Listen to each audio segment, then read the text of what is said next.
राज्यभरामध्ये उन्हाचा पारा मोठ्या प्रमाणात वाढत आहे। हिंगोली जिल्ह्यात सध्या 42 अंशावर जे तापमान गेलेलं आहे आणि याचा फटका पशुपालक शेतकऱ्यांना त्याचबरोबर कुक्कुटपालक शेतकऱ्यांना देखील बसताना दिसून येत आहे।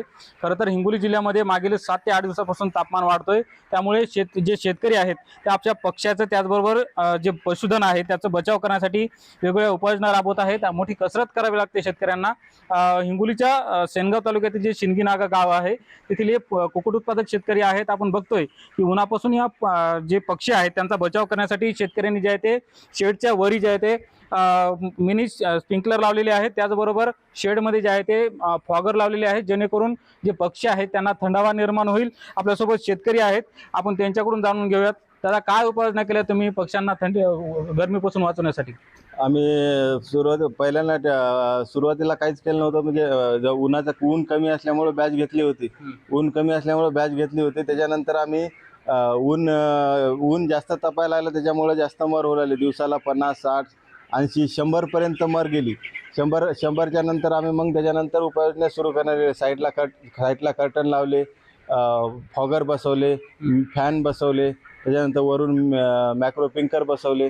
सगळ्या गोष्टी केल्यानंतर आता तरी मर कमी झाली आणि टेम्परेचर मॅनेज झालं। नाही याच्या अगोदर एवढं टेम्परेचर वाढलं होतं की आम्हाला काय करावं म्हणून हे होईना।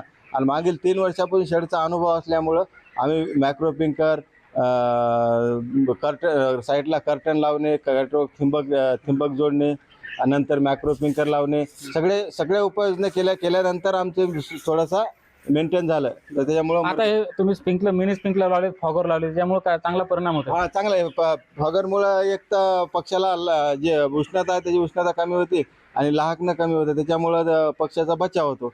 नाही तर उष्णतेमुळं डायरेक्ट मर होऊन जाते, एवढं नुकसान होऊन जातं की लाखोचं नुकसान होऊन जातं। त्याच्यामुळं आम्ही 30-40 हजार रुपये खर्च करून हे मॅक्रो पिंकर, मोठाले फॅन, छोटे फॅन आणि कर्टनला साईड पिंकर सगळी व्यवस्था केल्यानंतर सगळं मेंटेन झालं। निश्चित आपण बघतोय की जे शेतकरी आहेत त्यांच्याकडून आता उन्हापासून बचाव करण्यासाठी वेगवेगळ्या उपाययोजना केल्या जात आहेत। खरं तर हिंगोली जिल्ह्यामध्ये तापमान जे आहे ते 42 अंशावर गेलेलं आहे, त्यामुळे जे शेतकरी आहेत त्यांना याचा मोठा फटका बसताना दिसून येत आहे आणि त्यामुळे शेतकऱ्यांकडून आता वेगवेगळ्या जे आहे ते उपाययोजना देखील केल्या जात असल्याचे दिसून येत आहे। समाधान कांबळे, NDTV मराठी, हिंगोली।